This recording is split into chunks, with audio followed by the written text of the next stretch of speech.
السلام علیکم۔ آپ کے اپنے چینل ناولس لائبریری میں آپ سب کا تہ دل سے خوش آمدید کرتی ہوں۔ امید کرتی ہوں کہ آپ سب ٹھیک ہوں گے۔ الحمدللہ میں بھی ٹھیک ہوں۔ ہماری ناول کا نام ہے غم عشق کے حصار میں، مصنفہ عبیرہ حسن۔ بڑھتے ہیں ناول کی جانب۔ اپنی نیند سے بوجھل آنکھوں کو کھول کر اس نے عادت کے مطابق ٹائم دیکھنے کے لیے ہاتھ مارتے ہوئے سائڈ ٹیبل پر رکھا اپنا فون اٹھایا اور فون کی اسکرین پر وقت دیکھتے اس کی مندی مندی آنکھیں پوری کی پوری کھل گئی۔ اسے آج جاگتے ہوئے ضرورت سے زیادہ دیر ہو چکی تھی۔ 10:30 بج گئے۔ اللہ، اتنی دیر سوئی میں۔ ارکام، ارکام، اٹھے، جلدی سے اٹھے، 10:30 بج چکے ہیں۔ اپنے برابر میں بے سوت ہو کر سوتے ارکام کو جھنجھوڑ کر اٹھاتے بولی، بجنے دو یار، سوئے بھی تو صبح ہے، 1-2 گھنٹے بعد اٹھیں گے، تم بھی لیٹ جاؤ، کم آن۔ ارکام نے نیند سے بھاری ہوتی آواز میں کہتے افا کو بھی سرد سے کھینچ کر گرا لیا اور اسے بازو کے حصار میں سمیٹ لیا۔ یہ سب اتنی جلدی میں ہوا کہ اسے مزاحمت کا وقت ہی نہیں ملا۔ چھوڑے مجھے، اور خود بھی جلدی سے اٹھے۔ آج نور خالہ کو ہاسپٹل سے ڈسچارج ہونا تھا۔ کیا سوچتی ہوں گی، ہم دونوں میں سے کوئی ان کے پاس نہیں پہنچا۔ پلیز یہ چپکنا بند کریں، چھوڑے مجھے۔ ارکام کے چلتے ہاتھوں کی جسارتوں پر جھنجلاتے بولی، اور جاگ چکا تھا، جان بوجھ کر اسے تنگ کرا تھا۔ کچھ دیر میں چلیں گے نا، سو جاؤ نا اور مجھے بھی سونے دو۔ کہنے کے ساتھ ہی وہ افا کے نرم نازک وجود کو مزید سمیٹ کر خود میں بھینچ چکا تھا۔ خدا کو مانے، شرم نہیں آتی جھوٹ بولتے ہوئے؟ اٹھے جلدی، اف، اٹھے آپ، چھوڑے مجھے، اگر زیادہ پھیلنے کی کوشش کی تو میں پانی ڈال دوں گی آپ پر، سچی۔ وہ ارکام کی مضبوط گرفت مچلتے بولی، ساتھ ہی ہاتھ بڑھا کر سائڈ ٹیبل پر رکھا پانی کا گلاس اٹھانا چاہا، مگر ارکام نے اس کے بڑھتے ہاتھوں کو دیکھ چکا تھا۔ تبھی اسے مزید ستانے کے لیے اس نے افا کے دونوں ہاتھوں کو سختی سے دبوچ لیا تھا۔ افا نے تڑپ کر اسے پیچھے دھکیلنا چاہا، مگر وہ مکمل طور پر اس پر چھایا تھا۔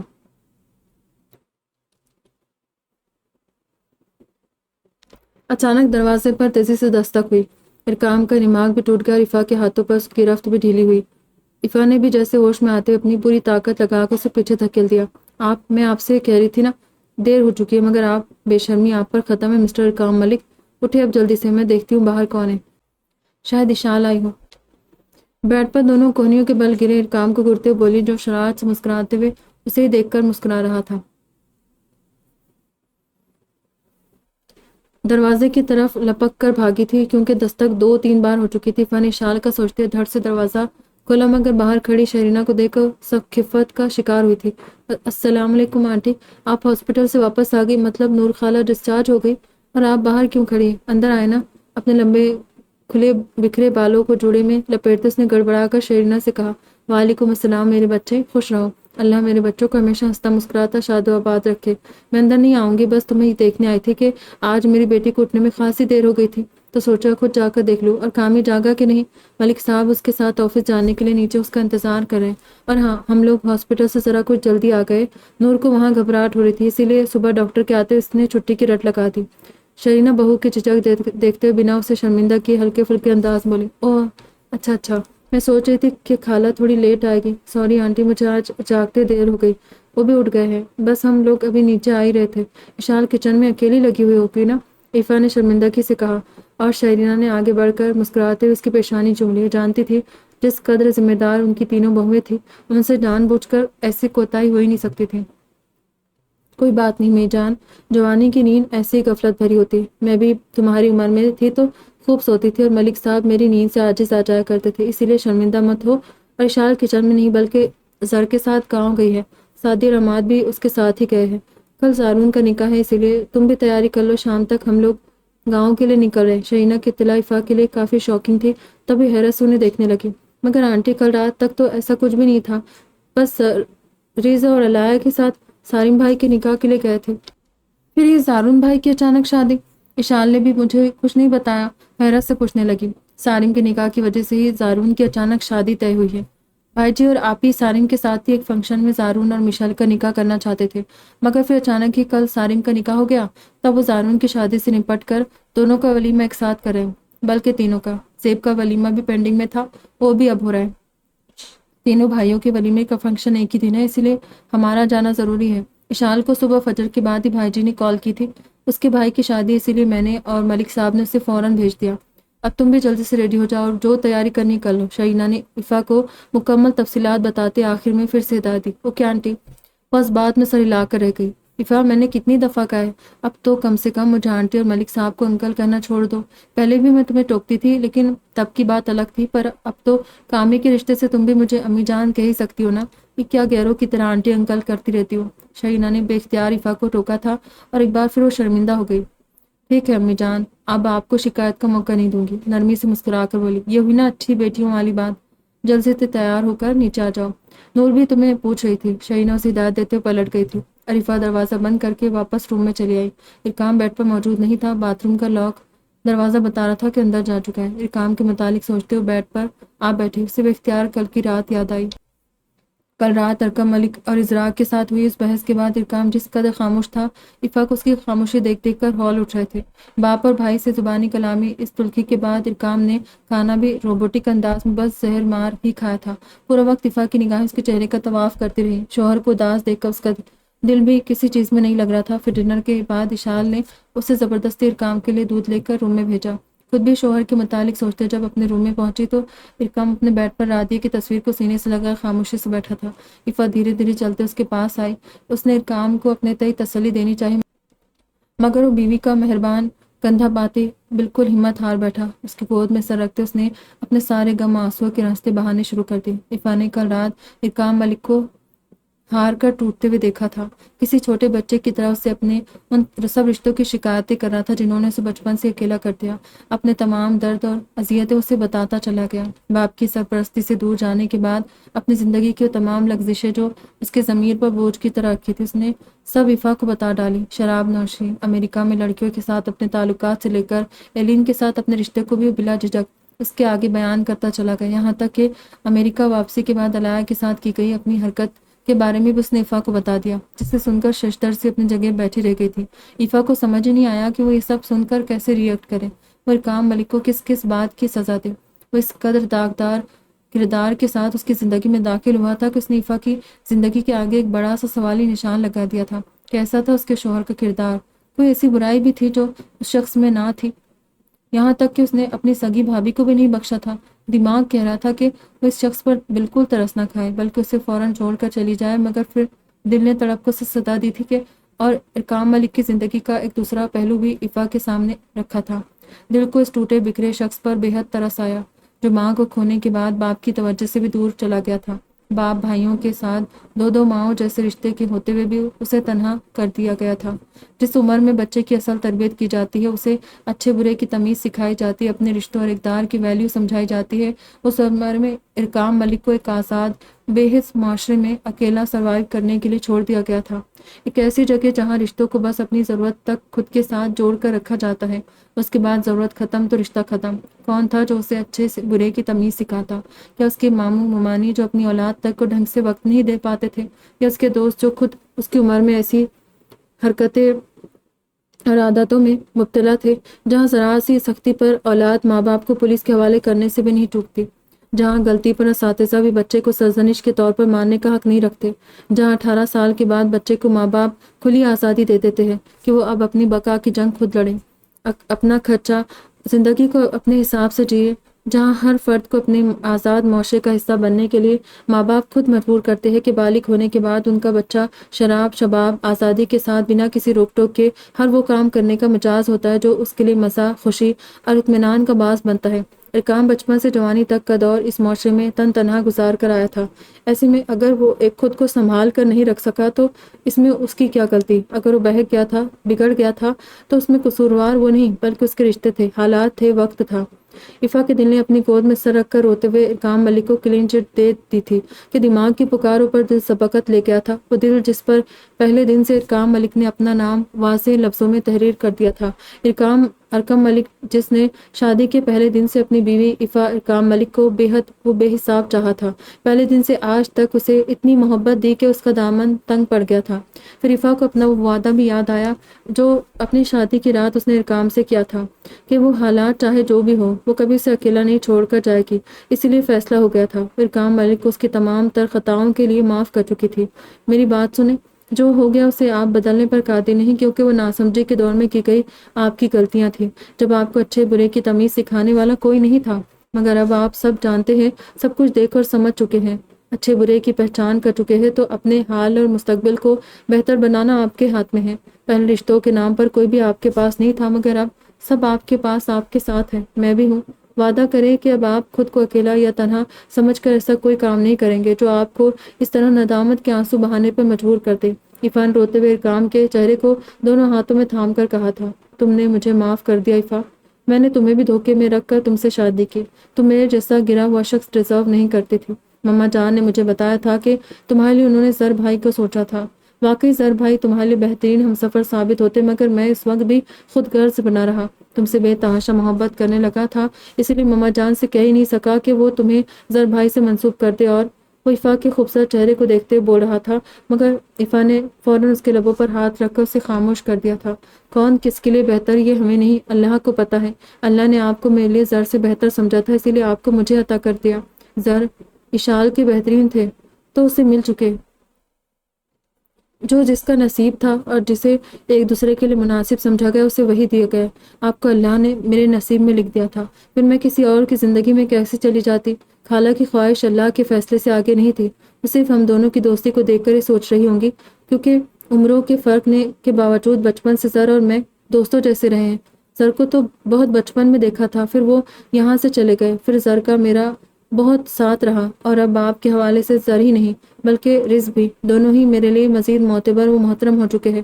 اسی لیے دوبارہ سے یہ بات اپنی زبان پر بھی مت لائیے گا، خود کو کسی سے کمتر و نیچا مت سمجھے۔ آپ میرے شوہر ہیں، میرے دل میں آپ کا جو مقام ہے وہ بہت اونچا اور بلند ہے، اس جگہ تک کوئی نہیں پہنچ سکتا۔ آپ میری زندگی بن چکے ہیں۔ ارکام، میں آپ سے بہت محبت کرتی ہوں، اسی لیے خود کو کبھی کسی سے کم مت سمجھے گا۔ اپنی قدر و قیمت میرے دل سے پوچھیں، خود پر نازا نہ ہو جائے تو کہیے گا۔ اور ہاں، اس بات کے لیے آپ اللہ کا شکر ادا کیا کرے کہ اس رب نے آپ کو توبہ کا موقع دیا، آپ بھٹک کر واپس آنے والوں اور سمجھنے والوں میں شامل ہوئے۔ اپنے گناہوں پر نادم ہو کر اپنی طرف واپس پلٹنے والے بندے اللہ کو بے حد پسند ہیں، اسی لیے رب کے حضور توبہ کرے، خود کو اس کی رضا پر راضی کر لے اور خوش رہا کرے۔ ایفا نے نرمی سے مسکراتے کہا، اور اس کے سامنے بیٹھا ارکام بیوی کی اس عظمت پر دل سے اس کی اچھائی کا قائل ہو گیا تھا۔ تبھی اس نے کھینچ کر ایفا کو اپنے سینے سے لگا لیا۔ وہ اسے بنا کسی سزا کے معاف کر چکی تھی، بلکہ اس جیسے گنہگار شخص کو وہ اپنے لیے اللہ کی طرف سے بہترین انتخاب سمجھ رہی تھی۔ کتنی بھولی، سادہ دل اور معصوم تھی۔ اب ارکام کو بھی اس کی اسی سادگی، اسی یقین اور خود پر اس قدر بھروسے کو زندگی بھر قائم رکھنا تھا۔ ایفا کے ان الفاظ نے اسے زندگی بھر کے لیے خرید لیا تھا۔ اس کے ساتھ اور یقین نے پل بھر میں ارکام کے دل کی تمام کثافتوں کو دھو دیا تھا۔ اس کے بہائے ان تمام آنسوؤں کا ازالہ ہو چکا تھا۔ خود کو اندر سے بے حد مطمئن و شاد محسوس کرا تھا۔ تبھی پوری رات اس نے ایفا کو اپنی محبتوں کی بارش میں بھگو دیا تھا۔ وہ دونوں سب کچھ بھلا ایک دوسرے کی ساتھ میں گم ہو گئے۔ گزری رات محبت کے نئے باب لکھنے کی رات تھی، ایک دوسرے کے ساتھ نئے وعدے کرنے کی رات، اپنے دلوں کو اپنے ساتھ باندھنے اور ایک دوسرے میں گم ہو کر اپنی اپنی دھڑکنوں کو مقابل کے ساتھ مدغم ہوتے دیکھنے کی رات، اپنے اپنے شوریدہ جذبات کو سننے اور محسوس کرنے کی رات تھی، جسے ان دونوں نے ایک دوسرے کے ساتھ نئے عہد اور نئے وعدے کرتے ہوئے گزارا، یہاں تک کہ جب وہ ارکام کے سینے پر سرکتے نیند کی وادیوں میں اتری، اس وقت رات کا آخری پہر بھی گزر چکا تھا اور صبح کی سفیدی آسمان پر پھیل چکی تھی، اسی لیے ایفا کی آنکھ اس قدر تاخیر سے کھلی۔ گزری رات کو سوچتے اس کے لب آپ ہی آپ مسکرانے لگے۔ ذہن و دل بس اس شخص کے تصور سے آباد تھا جو اس کے دل کی دھڑکنوں میں بستا تھا۔ اب تو اسے یاد بھی نہیں رہا کہ اس نے اپنی زندگی کا ایک لمبا عرصہ کسی اور کو سوچتے گزارا تھا۔ سچ ہی تو تھا کہ تخیل اور اصل میں بے حد فرق ہوتا ہے۔ اس نے عرصے دراز اپنے دل و دماغ میں ارتضا کو بسائے رکھا تھا، مگر ارتضا کے لیے ایک لمحے کو بھی اس کے احساسات ایسے نہیں ہوئے جیسے ارکام کے لیے ہوئے تھے۔ ارکام اس کے دل کی ان گہرائیوں تک اتر چکا تھا جہاں سے کبھی ارتضا کا گزر بھی نہیں ہوا۔ ارکام کے ساتھ ایفا کے ذہن و دل کے ساتھ اس کے جذبات میں اس قدر تیزی سے طغیانی برپا کی کہ وہ ششدر سے دل کی بدلتی اس کیفیت پر حیران رہ گئی۔ سچ ہی تھا، نکاح کا بندھن بے حد طاقتور اور قوی ہوتا ہے۔ یہ کہانی بس ایک ایفا کی ہی نہیں، شاید ایفا جیسی سبھی لڑکیاں اس معاملے میں ایسی ہوتی ہیں، شوہر پرست، اپنے آپ کو بہت جلد حالات کی مطابقت سے ڈھالنے والی، شادی کے بعد پرانی زندگی کے سارے غم بھول کر اپنی نئی زندگی کے ساتھ سمجھوتا کرنے والی۔ وہ سمجھوتا جو ایفا نے اپنی شادی کے بے حد قلیل عرصے میں اپنی زندگی کے ساتھ کر لیا تھا، اور اس سمجھوتے میں ایفا کے ساتھ ارکام کی محبت کا بھی بہت بڑا ہاتھ تھا، جس نے حقیقتاً اسے شادی کے بعد پلکوں پر بٹھا لیا، اسے اتنا پیار دیا کہ اتنا چاہا کہ ایفا کا دامن تنگ پڑ گیا۔ ہیلو